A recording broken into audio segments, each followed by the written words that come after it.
Already, I know that there are some people who have seen the title of this video and are already sharpening their pitchforks, but just please hear me out. So, a bit of context here. I'm currently in the process of writing a travel book, and I wanted to get a bit of a better idea as to how these types of books are written, and more importantly, what makes a travel book unforgettable. So, I did a little Google, and one of the books that kept coming up time and time again was Jack Kerouac's On the Road. And this makes sense. The book is heralded as one of the great American novels of the 20th century, and so I figured, sure, On the Road, why not start there? So I started reading it, and very quickly realized that it just wasn't my kind of book. And to a degree, I'm glad that I read it, but only so I can understand the type of travel book that I don't want to write. And certainly the next time I hear someone talk about how much they love On the Road, I can now at least debate them on why I think they're completely wrong. And heck, if you are one of those people who absolutely loves On the Road, then let me know in the comments below, but just give me a second to explain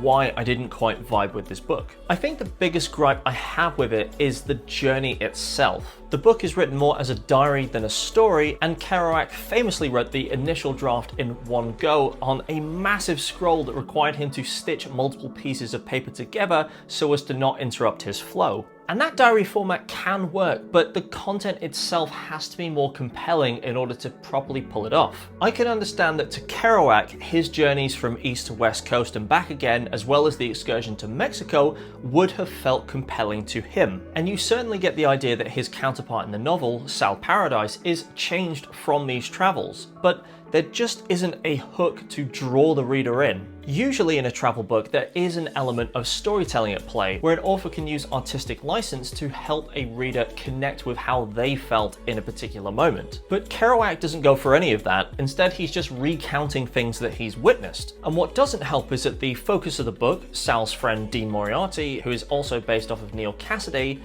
is a character that I just didn't enjoy spending any time with.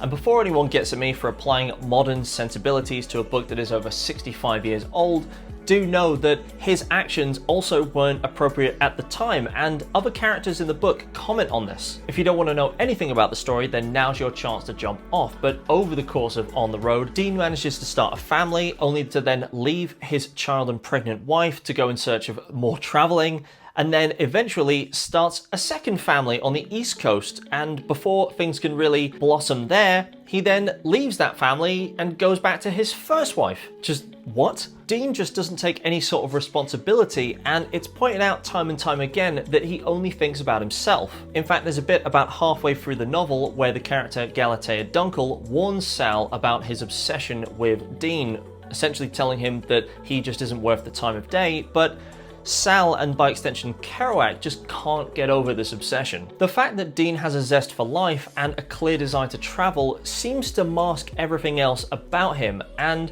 while that might be fine for Kerouac, for me, it just made the book a very frustrating read. And yet, despite how I feel about it, I would still say that if you do have any sort of interest in American history, then On the Road is worth reading. Much like Nick Carraway in The Great Gatsby, Sal Paradise is an observer, and in this regard, the book works quite well as an historical document to let you know what American life was actually like in the 1940s and 50s. And in that context, I do think that On the Road offers up quite a lot of insight, particularly to see how parts of society have so clearly influenced life as we know it today. Just don't expect to be taken in by a compelling story along the way. So that's how I feel about On the Road, and I'm sure there are plenty of people who are still ready to disagree with me, and that is perfectly fine. If you think that I've missed some obvious point about the book, then please, by all means, let's get a discussion going and let me know in the comments below. And heck, if anyone actually does agree with what I've said here, then please send a comment of support. But above all, thank you for watching.